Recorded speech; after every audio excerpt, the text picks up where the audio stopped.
Hello, welcome to my channel প্রবাসী বাঙালি। আমি দেবস্মিতা। আজকে চলে আসলাম এমন একটা সবজি নিয়ে। এখন গরম পড়তে শুরু করেছে, তো মুখে স্বাদ অনেক সময় থাকে না। সেই অবস্থায় যদি এই সবজিটা রান্না করে ফেলেন তাহলে কিন্তু মুখে স্বাদ ফিরিয়ে আসবে এবং এটা অসাধারণ লাগে খেতে। এখানে 10-15টা সজনে ডাঁটা এরকম লম্বা লম্বা করে কেটে নিয়েছি। এখানে রয়েছে কিছু কাঁচা লঙ্কা। এখানে এই দুটো একদমই কাঁচা টমেটো। এইটা যদি একদম কাঁচা টমেটোতে করা যায় তাহলে খুব ভালো হয়। এইগুলো একটু একটু পাকতে শুরু করেছে।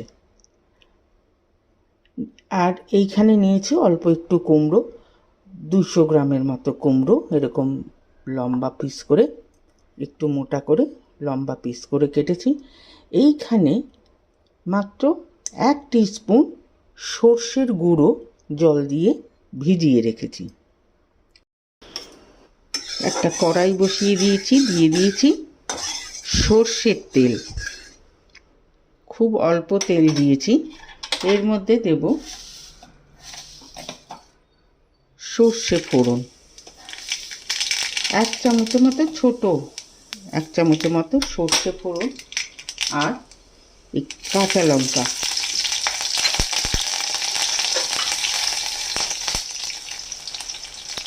দিয়ে এবারে এই কুমড়ো আর সজনে ডাঁটাগুলো দিয়ে দেবো।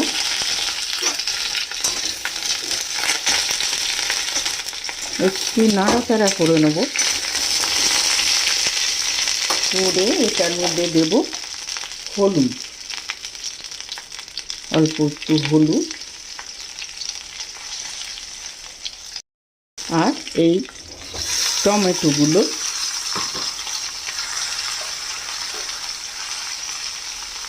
দেব সল্ট আমি একবারেই দিয়ে নিলাম।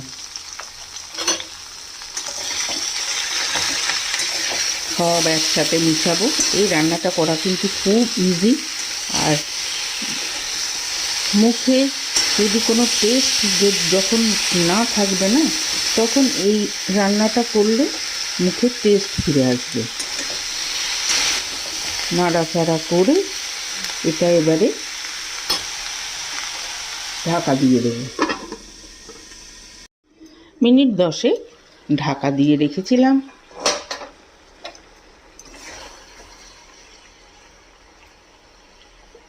টমেটোগুলোকে একটু ভেঙে ভেঙে দেবো। আর কাঁচা টমেটো এবং সজনে ডাঁটা মিলে কিন্তু একটা খুব সুন্দর গন্ধ বেরিয়েছে। আর কুমড়ো তো সেদ্ধ হয়েই যাবে, ডাঁটা একদম কচি ডাঁটা।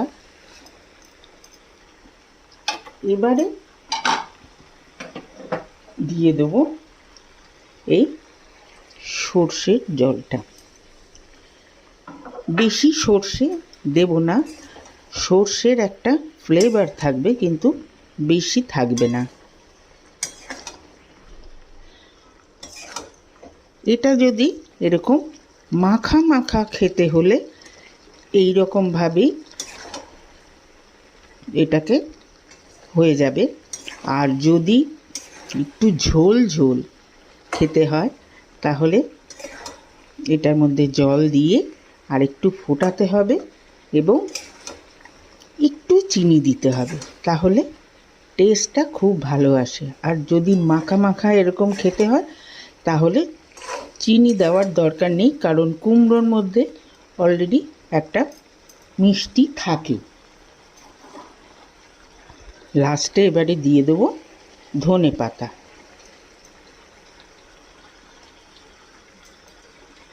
ব্যাস তৈরি হয়ে গেল কাঁচা টমেটো দিয়ে সজনে ডাঁটা দিয়ে একটা খুব মজাদার টেস্টি তরকারি।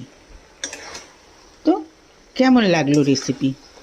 যদি ভালো লেগে থাকে তাহলে অবশ্যই কমেন্ট বক্সে জানাবেন, লাইক করবেন, শেয়ার করবেন ফ্রেন্ডস অ্যান্ড ফ্যামিলিদের সঙ্গে। সাথে আমার চ্যানেলটিকে সাবস্ক্রাইব করতে ভুলবেন না। আজকে তাহলে চলি, নেক্সট দিন আবার একটা এরকম মজাদার রেসিপি নিয়ে চলে আসব। সবাই ভালো থাকবেন, সুস্থ থাকবেন। ওকে দেন, বাই।